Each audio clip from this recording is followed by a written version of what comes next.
ನನ್ನ ಹೆಸರು ಅದ್ವಿತಾ. ನಾನು 4ನೇ ತರಗತಿಯಲ್ಲಿ ಓದುತ್ತಿದ್ದೇನೆ. ವಚನ: ಇಳೆ ನಿಮ್ಮ ದಾನ, ಬೆಳೆ ನಿಮ್ಮ ದಾನ, ಸುಳಿದು ಬೀಸುವ ಗಾಳಿ ಅದು ನಿಮ್ಮ ದಾನ. ನಿಮ್ಮ ದಾನವನ್ನುಂಡು ಅನ್ಯರ ಹೊಗಳುವ ಕುನ್ನಿಗಳನೇನೆಂಬೆ ರಾಮನಾಥ. ಈ ವಚನವನ್ನು ಬರೆದವರು ಜೇಡರ ದಾಸಿಮಯ್ಯ. ಧನ್ಯವಾದಗಳು. ನಾನು 4ನೇ ತರಗತಿಯಲ್ಲಿ ಓದುತ್ತಿದ್ದೇನೆ. ವಚನ: ಉಸುರಿನ ಪರಿಮಳವಿರಲು ಕುಸುಮದ ಹಂಗೆ ಕೈಯ, ಕ್ಷಮೆ ದಮೆ ಶಾಂತಿ ಸೈರಣಿ ಇರಲು ಸಮಾಧಿಯ ಹಂಗೆ ಕೈಯ, ಲೋಕವೇ ತಾನಾದ ಬಳಿಕ ಏಕಾಂತದ ಹಂಗೆ ಕೈಯ ಚನ್ನಮಲ್ಲಿಕಾರ್ಜುನ. ಈ ವಚನವನ್ನು ಬರೆದವರು ಅಕ್ಕ ಮಹಾದೇವಿಯವರು. ಧನ್ಯವಾದ. ಈ ಕಾರ್ಯಕ್ರಮದಲ್ಲಿ ನೆರೆದಿರುವಂತಹ ನಿಮ್ಮೆಲ್ಲರಿಗೂ ಮಧ್ಯಾಹ್ನದ ಶುಭೋದಯಗಳು. ನಮ್ಮ ಕನ್ನಡ ಭಾಷೆಯು ವಿಶಿಷ್ಟತೆಯಿಂದ ಕೂಡಿದೆ. ನಮ್ಮ ಕನ್ನಡ ವರ್ಣಮಾಲೆಯು ವಚನಕಾರರ ಹೆಸರಿನಿಂದ ಕೂಡಿದೆ. ಈ ವಿಶೇಷತೆಯನ್ನು ನಿಮ್ಮ ಮುಂದೆ ಹೇಳಲು ಬಯಸುತ್ತೇವೆ. ಸ್ವರ ವಚನಕಾರರು: ಅ ಅಕ್ಕ ಮಹಾದೇವಿ ಅಲ್ಲಮ್ಮ ಪ್ರಭು. ಆ ಐದಕ್ಕಿ ಲಕ್ಕಮ್ಮ ಐದಕ್ಕಿ ಮಾರಯ್ಯ. ಇ ಇಂಡಿಯಾ ಶಾಂತಯ್ಯ. ಈ ಈಶ್ವರ ಮಾರಯ್ಯ. ಉ ಉರಿಲಿಂಗ ದೇವ. ಊ ಊಳಿಯಮೇಶ್ವರ ಚಿಕ್ಕಣ್ಣ. ಋ ಋಷಿ ಕಪಾಲಿ. ಎ ಎಡೆಯೂರು ಶುದ್ಧಲಿಂಗೇಶ್ವರ. ಏಕಾಂತ ರಾಮಯ್ಯ. ಐ ಐಕ್ಯ ಮಂಟಪ. ಓ ಒಕ್ಕಲಿಗ ಮುದ್ದಣ್ಣ. ಓಲೆ ಶಾಂತಯ್ಯ. ಔಷಧಿ ತಜ್ಞ ವೈದ್ಯ ಸಂಗಣ. ಅಂಬಿಗರ ಚೌಡಿಯ. ವ್ಯಂಜನ ವಚನಕಾರರು: ಕ ಗಾವುದಿ ಕಜಿಲೆ ರಮ್ಮವ್ವ. ಖ ಕರ್ಪರ. ಗಾವುದಿ ಮಾಚಯ್ಯ. ಗಟ್ಟಿ ವಾಳಯ್ಯ. ಛ ಚನ್ನ ಬಸವಣ್ಣ. ಛ ಚಾಂಗು ಬಲ್ಲಯ್ಯ. ಜ ಜೇಡರ ದಾಸಿಮಯ್ಯ. ಜ ಜಗದೇವ. ಟಗರು ಕಾಳಗದ ಮಾರಯ್ಯ. ಠ ಟಕ್ಕೆ ಕನ್ನಡ ಮಾರಿ ತಂದೆ. ಡ ಡಕ್ಕೆ ಬೋಮಣ್ಣ. ಢ ಕಕ್ಕೆಯ ಮಾರಯ್ಯ. ನನ್ನ ನಿಡುಮಾರ. ತ ತುರಗಾಯಿ ರಾಮಣ್ಣ. ಥ ತಳವಾರ ಕಾಮಿದೇವಯ್ಯ. ದಸರಯ್ಯ. ಧ ಧವಳೇಶ್ವರ. ನಿಜಮುಕ್ತ ಲಿಂಗಮ್ಮ. ಪ ಪ್ರಭುದೇವರು. ಫಲಪುಷ್ಪದ ಸೋಮಯ್ಯ. ಬ ಬಸವಣ್ಣನವರು. ಬಹುರೂಪಿ ಚೌಡಯ್ಯ. ಮ ಮುಕ್ತಾಯಕ್ಕ. ಯ ಎಲೆ ಹುಟ್ಟಿ ಶಿಕ್ಷೆ. ರ ರಕ್ಕಸ ಬ್ರಹ್ಮಯ್ಯ. ಲ ಲದ್ದೆಯ ಸೋಮಣ್ಣ. ವ ವೈದ್ಯ ಸಂಗಣ್ಣ. ಶ ಶಿವಲಿಂಗ ಮಂಚಣ್ಣ. ಶ ಷಣ್ಮುಖ ಸ್ವಾಮಿ. ಸ ಸತ್ಯಕ್ಕ. ಹ ಹಡಪದ ಹಪ್ಪಣ್ಣ. ಶ ಕ್ಷತ್ರಿಯ ಬಿಜ್ಜಳ ಅರಸ. ಧನ್ಯವಾದಗಳು. ವಚನ ಗಾಯನ. ನಾನು ಹೇಳುತ್ತಿರುವ ವಚನದ ಹೆಸರು ನೀನೊಳೆದರೆ ಕೊರಡು ಕೊನರುವುದಯ್ಯ. ನೀನೊಳೆದರೆ ಕೊರಡು ಕೊನರುವುದಯ್ಯ. ನೀನೊಳೆದರೆ ಬರಡು ಆಯನವುದಯ್ಯ. ನೀನೊಳೆದರೆ ವಿಷವು ಅಮೃತವುದಯ್ಯ. ನೀನೊಳೆದರೆ ಸಕಲ ಕಡಿ ಪದಾರ್ಥ. ಇದಿರಲ್ಲಿ ಪಾವು ಕೂಡಲ ಸಂಗಮ ದೇವ. ಕೂಡಲ ಸಂಗಮ ದೇವ. ನೀನೊಳೆದರೆ ಕೊರಡು ಕೊನರುವುದಯ್ಯ. ನೀನೊಳೆದರೆ ಬರಡು ಆಯನವುದಯ್ಯ. ನೀನೊಳೆದರೆ ಸಕಲ ಕಡಿ ಪದಾರ್ಥ. ಇದಿರಲ್ಲಿ ಪಾವು ಕೂಡಲ ಸಂಗಮ ದೇವ. ಕೂಡಲ ಸಂಗಮ ದೇವ. ಈ ವಚನವನ್ನು ಬರೆದವರು ಬಸವಣ್ಣನವರು. ಧನ್ಯವಾದಗಳು. ನನ್ನ ಹೆಸರು ಬಿಬಿ ಜವೇರಿಯ. ನಾನು 7ನೇ ತರಗತಿಯಲ್ಲಿ ಓದುತ್ತಿದ್ದೇನೆ. ನುಡಿದರೆ ಮೂರ್ತಿನ ಹಾರದಂತಿರಬೇಕು. ನುಡಿದರೆ ಮೂರ್ತಿನ ಹಾರದಂತಿರಬೇಕು. ನುಡಿದರೆ ಮಾಣಿಕ್ಯದ ದೀಪ್ತಿಯಂತಿರಬೇಕು. ನುಡಿದರೆ ಮಾಣಿಕ್ಯದ ದೀಪ್ತಿಯಂತಿರಬೇಕು. ನೋಡಿದರೆ ಸ್ಫಟಿಕದ ಸಲಾಕೆಯಂತಿರಬೇಕು. ನೋಡಿದರೆ ಸ್ಫಟಿಕದ ಸಲಾಕೆಯಲ್ಲಿರಬೇಕು ನೋಡಿದರೆ ಮೆಚ್ಚಿ ಅಹುದಹುದೆನ್ನಬೇಕು ನೋಡಿದರೆ ಲಿಂಗ ಮೆಚ್ಚಿ ಅಹುದಹುದೆನ್ನಬೇಕು ನುಡಿಯೊಳಗಾಗಿ ನಡೆಯಾದಿದ್ದರೆ ನುಡಿಯೊಳಗಾಗಿ ನಡೆಯಾದಿದ್ದರೆ ಕೂಡಲ ಸಂಗಯ್ಯ ಎಂತೊಲಿವನಯ್ಯ ಕೂಡಲ ಸಂಗಯ್ಯ ಎಂತೊಲಿವನಯ್ಯ. ಧನ್ಯವಾದಗಳು.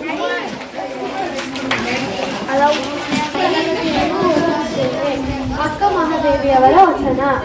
ಮರವಿದ್ದು ಫಲವೇನು ನೆರಳಿಲ್ಲ ದನಕ ಮರವಿದ್ದು ಫಲವೇನು ನೆರಳಿಲ್ಲ ದನಕ ದನವಿದ್ದು ಫಲವೇನು ದಯವಿಲ್ಲ ದನಕ ದನವಿದ್ದು ಫಲವೇನು ದಯವಿಲ್ಲ ದನಕ ಹಸುವಿದ್ದು ಫಲವೇನು ಆಯನಿಲ್ಲ ದನಕ ಹಸುವಿದ್ದು ಫಲವೇನು ಆಯನಿಲ್ಲ ದನಕ ರೂಪವಿದ್ದು ಫಲವೇನು ಗುಣವಿಲ್ಲ ದನಕ ರೂಪವಿದ್ದು ಫಲವೇನು ಗುಣವಿಲ್ಲ ದನಕ ಅಗಲಿದ್ದು ಫಲವೇನು ಬಲವಿಲ್ಲ ದನಕ ಅಗಲಿದ್ದು ಫಲವೇನು ಬಲವಿಲ್ಲ ದನಕ ನಾನಿದ್ದು ಫಲವೇನು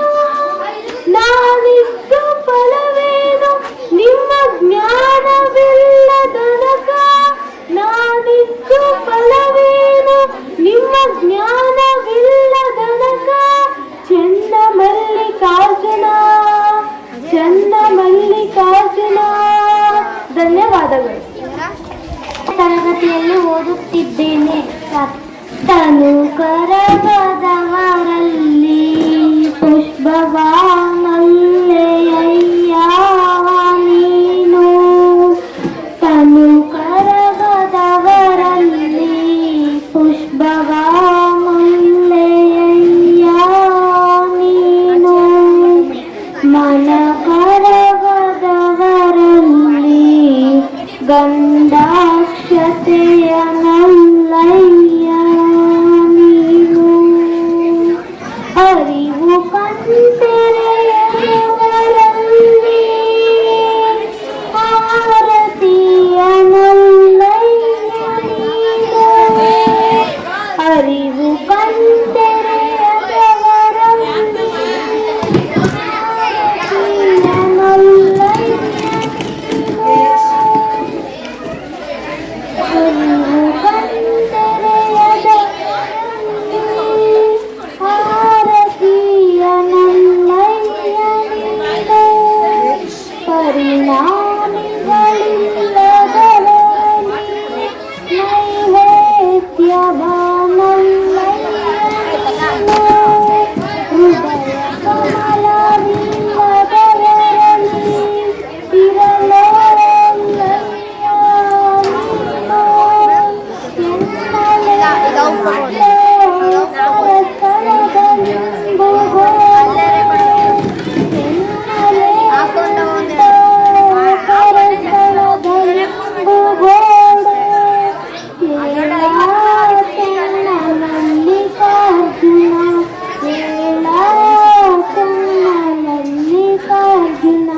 ಇದನ್ನು ಬರೆದವರು ಅಕ್ಕ ಮಹಾದೇವಿಯವರು. ಧನ್ಯವಾದಗಳು.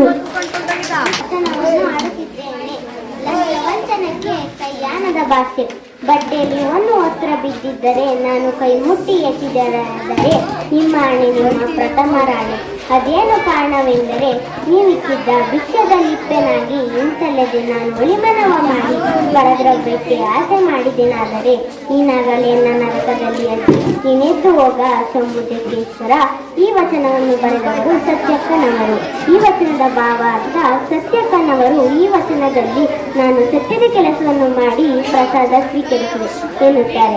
ಅನ್ಯರ ಹಣ ಬಂಗಾರ ವಸ್ತ್ರಗಳು ರಸ್ತೆಯಲ್ಲಿ ಬಿದ್ದಿದ್ದರೆ ನಾನು ಕೈ ಮುಟ್ಟಿ ಎತ್ತಿದೇನಾದರೆ ನಿಮ್ಮಾಣೆ ಶಂಭುತಿಕೇಶ್ವರ. ನಾನು ನಿಮ್ಮ ಭಿಕ್ಷೆಯಲ್ಲಿ ಜೀವಿಸುವೆ ಶಂಭುತಿಕೇಶ್ವರ. ಧನ್ಯವಾದಗಳು. ನಾನು 6ನೇ ತರಗತಿಯಲ್ಲಿ ಓದುತ್ತಿದ್ದೇನೆ. ಲೋಕದಂತೆ ಬಾರರು, ಲೋಕದಂತೆ ಇರರು, ಲೋಕದಂತೆ ಬಾರರು, ಲೋಕದಂತೆ ಇರರು, ಲೋಕದಂತೆ ಹೋಗರು ನೋಡಯ್ಯ, ಲೋಕದಂತೆ ಹೋಗರು ನೋಡಯ್ಯ. ಪುಣ್ಯದಂತೆ ಬಪ್ಪರು ಜ್ಞಾನದಂತೆ ಇಪ್ಪರು, ಪುಣ್ಯದಂತೆ ಬಪ್ಪರು ಜ್ಞಾನದಂತೆ ಇಪ್ಪರು, ಮುಕ್ತಿಯಂತೆ ಹೋಹರು ನೋಡಯ್ಯ, ಮುಕ್ತಿಯಂತೆ ಹೋಹರು ನೋಡಯ್ಯ. ಉಲ್ಲಿಂಗದೇವ ನಿಮ್ಮ ಶರಣರು ಉಪಮತೀತರಾಗಿ ಉಪಮೀಸಬಾರದು, ಉಪಮೀಸಬಾರದು. ಇದನ್ನು ಬರೆದವರು ಉರಿಲಿಂಗದೇವ. ಈ ವಚನದ ಭಾವ ಅರ್ಥ: ಶರಣರು ಜ್ಞಾನದ ಕಣಿಗಳಂತೆ ಲೋಕದಲ್ಲಿ ನೆಲೆಸಿ ವಚನಗಳನ್ನು ರಚಿಸಿದ್ದಾರೆ. ಭೂಲೋಕವನ್ನು ದೇವಲೋಕವನ್ನಾಗಿ ಮಾಡಿ ಶರಣರ ಮರಣವನ್ನು ಮಹಾನವಮಿ ಎಂಬ ಮುಕ್ತಿಯಂತೆ ಹೋದರು ಎಂದು ಉರಿಲಿಂಗದೇವರು ಈ ವಚನದಲ್ಲಿ ಹೇಳಿದ್ದಾರೆ. ಧನ್ಯವಾದಗಳು. ಸರು ಪ್ರತೀಕ್ಷಾ. ನಾನು 6ನೇ ತರಗತಿಯಲ್ಲಿ ಹೇಳುತ್ತಿದ್ದೇನೆ. ನಾನು ಬಸವಣ್ಣನ ವಚನವನ್ನು ಹೇಳುತ್ತೇನೆ. ಸರ್ವನ ಸಂಯೋಗ ಜ್ಯೋತಿಯ ಪತಂಗನ, ಸರ್ಪನ ಸಂಯೋಗ ಜ್ಯೋತಿಯ ಪತಂಗನ, ದೇಶನದಂತೆ ಮನದ ಮದವರಿಯದೆ, ದೇಶನದಂತೆ ಮನದ ಮದವರಿಯದೆ, ನಿಮ್ಮ ಕೃಪೆಯಿಂದ ನಿಮ್ಮ ನೆನೆವೆ, ನಿಮ್ಮ ಕೃಪೆಯಿಂದ ನಿಮ್ಮ ನೆನೆವೆ. ಎನ್ನ ಭಾವದ ಕೊನೆಯ ಮೊನೆಯ ಮೇಲೆ, ಎನ್ನ ಭಾವದ ಕೊನೆಯ ಮೊನೆಯ ಮೇಲೆ ಮನೆಯ ಮಾಡಿಕೊಂಡಿಪ್ಪನಯ್ಯ, ಮನೆಯ ಮಾಡಿಕೊಂಡಿಪ್ಪನಯ್ಯ. ಕೂಡಲ ಸಂಗಮ ದೇವ, ಕೂಡಲ ಸಂಗಮ ದೇವ, ನೀನೇ ನನ್ನ ಪ್ರಾಣನಾಥನಾಗಿ, ನೀನೇ ನನ್ನ ಪ್ರಾಣನಾಥನಾಗಿ. ಈ ವಚನವನ್ನು ಬರೆದವರು ಬಸವಣ್ಣನವರು. ಈ ವಚನದ ಭಾವಾರ್ಥ: ಹಾವಿನ ಸ್ನೇಹ ಮತ್ತು ದೀಪದ ಉಳಿವಿನ ಸ್ನೇಹ ಒಂದೇ ಆಗಿರುತ್ತದೆ. ಮನಸ್ಸಿನಲ್ಲಿರುವ ವಿಷವನ್ನು ಅರಿಯದೆ ಕೇವಲ ನಿಮ್ಮ ಕೃಪೆಯಿಂದ ನಿಮ್ಮ ಹೆಸರನ್ನು ಸ್ಮರಣೆ ಮಾಡುತ್ತಿರುವೆ. ಕೂಡಲ ಸಂಗಮ ದೇವ, ನೀನೇ ನನ್ನ ಪ್ರಾಣನಾಥನಾಗಿರಿ ಎಂದು ಬಸವಣ್ಣನವರು ಈ ವಚನದಲ್ಲಿ ಹೇಳಿದ್ದಾರೆ. ಧನ್ಯವಾದಗಳು. ನಿರಂಜನ ಮೂರ್ತಿ ಎಸ್.ಎಂ. ನಾನು 4ನೇ ತರಗತಿಯಲ್ಲಿ ಓದುತ್ತಿದ್ದೇನೆ. ಮೂರ್ಖಂಗೆ ಬುದ್ಧಿಯನ್ನು 100 ಕಾಲ ಹೇಳಿದರು, ಗೋರ್ಗಲ್ಲ ಮೇಲೆ ಮಳೆ ಸುರಿದರು, ಕಲ್ಲು ನೀರ್ಕೊಂಬುವುದುಂಟೇ Sarvajna. This vachana written by Sarvajna. Once again. ಮೂರ್ಖಂಗೆ ಬುದ್ಧಿಯನ್ನು 100 ಕಾಲ ಹೇಳಿದರು, ಗೋರ್ಗಲ್ಲ ಮೇಲೆ ಮಳೆ ಸುರಿದರು, ಕಲ್ಲು ನೀರ್ಕೊಂಬುವುದುಂಟೇ Sarvajna. This vachana written by ಸರ್ವಜ್ಞ.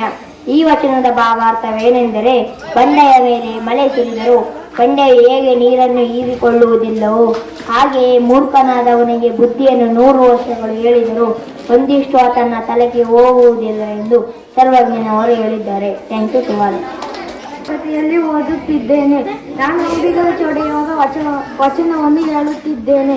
ಬಡತನಕ್ಕೆ ಉಂಬುವ ಚಿಂತೆ, ಬಡತನಕ್ಕೆ ಉಂಬುವ ಚಿಂತೆ, ಉಂಡರೆ ಉಡುವ ಚಿಂತೆ, ಉಂಡರೆ ಉಡುವ ಚಿಂತೆ, ಉಡಲಾದರೆ ಇಡುವ ಚಿಂತೆ, ಉಡಲಾದರೆ ಇಡುವ ಚಿಂತೆ, ಇಡಲಾದರೆ ಎಂದಿರ ಚಿಂತೆ, ಚಿಂತೆ ಚಿಂತೆ. ಬಡತನಕ್ಕೆ ಉಂಬುವ ಚಿಂತೆ, ಉಂಡರೆ ಉಡುವ ಚಿಂತೆ, ಉಡಲಾದರೆ ಇಡುವ ಚಿಂತೆ, ಉಡಲಾದರೆ ಇಡುವ ಚಿಂತೆ, ಇಡಲಾದರೆ ಎಂದಿ ಚಿಂತೆ ಇಡಲಾದರೆ ಎಂಡಿನ ಚಿಂತೆ ಎಂಡಿರಾದರೆ ಮಕ್ಕಳ ಚಿಂತೆ ಎಂಡಿರಾದರೆ ಮಕ್ಕಳ ಚಿಂತೆ ಮಕ್ಕಳಾದರೆ ಬದುಕಿನ ಚಿಂತೆ ಮಕ್ಕಳಾದರೆ ಬದುಕಿನ ಚಿಂತೆ ಇಂತಿ ಹಲವು ಚಿಂತೆಯಲ್ಲಿದ್ದವರನ್ನು ಕಂಡೆನು ಶಿವ ಚಿಂತೆಯಲ್ಲಿದ್ದವರನೊಬ್ಬ ಕಾಣೆನೆಂದಾತ ನಮ್ಮ ಅಂಬಿಗರ ಚೌಡಯ್ಯ ನಿಜ ಶರಣು ನಮ್ಮ ಅಂಬಿಗರ ಚೌಡಯ್ಯ ನಿಜ ಶರಣು ನಿಜ ಶರಣು ನಿಜ ಶರಣು. ಧನ್ಯವಾದಗಳು. ನಾನು 7ನೇ ತರಗತಿಯಲ್ಲಿ ಓದುತ್ತಿದ್ದೇನೆ. ನಾನು ಬಸವಣ್ಣನವರ ವಚನವನ್ನು ಹೇಳುತ್ತಿದ್ದೇನೆ. ನುಲಿದರೆ ಕೊರಡು ಕೋನರ ಉದಯ, ನುಲಿದರೆ ಕೊರಡು ಕೋನರ ಉದಯ, ನೀನುಲಿದರೆ ಬರಡು ಅಯನ ಉದಯ, ನೀನುಲಿದರೆ ವಿಷವು ಅಮೃತ ಉದಯ, ನೀನುಲಿದರೆ ಸಕಲ ಪಡಿ ಪದಾರ್ಥ ಇದಿರಲಿ ಕೂಡಲ ಸಂಗಮ ದೇವ, ನೀನುಲಿದರೆ ಸಕಲ ಪಡಿ ಪದಾರ್ಥ ಇದಿರಲಿ ಕೂಡಲ ಸಂಗಮ ದೇವ. ಧನ್ಯವಾದಗಳು. ನನ್ನ ಹೆಸರು ಆದ್ಯ. ನಾನು 3ನೇ ತರಗತಿಯಲ್ಲಿ ಓದುತ್ತಿದ್ದೇನೆ. ವಚನ ಗಾಯನ. ನಾನು ಹೇಳುತ್ತಿರುವ ವಚನದ ಹೆಸರು ಮರವಿದ್ದು ಫಲವೇನು ನೆರಳಿಲ್ಲದನಕ. ಮರವಿದ್ದು ಫಲವೇನು ನೆರಳಿಲ್ಲದನಕ, ಮರವಿದ್ದು ಫಲವೇನು ನೆರಳಿಲ್ಲದನಕ, ಧನವಿದ್ದು ಫಲವೇನು ದಯವಿಲ್ಲದನಕ, ಧನವಿದ್ದು ಫಲವೇನು ದಯವಿಲ್ಲದನಕ, ಹಸುವಿದ್ದು ಫಲವೇನು ಹಯವಿಲ್ಲದನಕ, ಹಸುವಿದ್ದು ಫಲವೇನು ಹಯವಿಲ್ಲದನಕ, ರೂಪಿದ್ದು ಫಲವೇನು ಗುಣವಿಲ್ಲದನಕ, ರೂಪಿದ್ದು ಫಲವೇನು ಗುಣವಿಲ್ಲದನಕ, ನಾನಿದ್ದು ಫಲವೇನು ನಿಮ್ಮ ಜ್ಞಾನಿಲ್ಲದನಕ, ನಾನಿದ್ದು ಫಲವೇನು ನಿಮ್ಮ ಜ್ಞಾನಿಲ್ಲದನಕ, ಚೆನ್ನ ಮಲ್ಲಿಕಾರ್ಜುನ ಚೆನ್ನ ಮಲ್ಲಿಕಾರ್ಜುನ. ಇದನ್ನು ಬರೆದವರು ಅಕ್ಕ ಮಹಾದೇವಿಯವರು. ಧನ್ಯವಾದಗಳು. ಓದುತ್ತಿದ್ದೇನೆ. ನಾನು ಅಕ್ಕ ಮಹಾದೇವಿಯವರ ವಚನವನ್ನು ಹೇಳುತ್ತಿದ್ದೇನೆ. ಮೇಳದ ಮರೆಯ ನಿಧಾನದಂತೆ, ಫಲದ ಮರೆಯ ರುಚಿಯಂತೆ, ಶಿಲೆಯ ಮರೆಯ ಹೇಮದಂತೆ, ಶಿಲದ ಮರೆಯ ತೈಲದಂತೆ, ಮರದ ಮರೆಯ ತೇಜದಂತೆ, ಭಾವನದ ಮರೆಯ ಬ್ರಹ್ಮವಾಗಿಪ್ಪ ಚೆನ್ನ ಮಲ್ಲಿಕಾರ್ಜುನನು ನಿಲೆಯನೇರು ಅರಿಯಬಾರದು. Thank you to all.